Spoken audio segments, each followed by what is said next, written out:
నమస్కారం. సుప్రభాత ఘంటారావానికి స్వాగతం. ముందుగా ప్రధానాంశాలు. కాళేశ్వరమే అజెండాగా నేడు కాంగ్రెస్ సమావేశం. బీఆర్ఎస్ ప్రచారాన్ని తిప్పికొట్టడంపై నేతలకు దిశానిర్దేశం.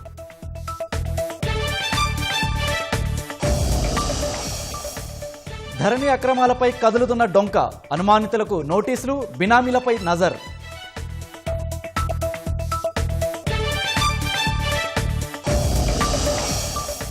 శాసనసభ మండలి కమిటీల ఏర్పాటు.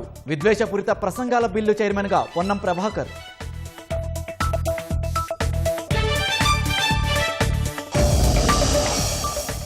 దేశంలో సాగును దెబ్బతీసిన వర్షాభావం. గత ఏడాదితో పోలిస్తే 21% తగ్గడంపై ఆందోళన.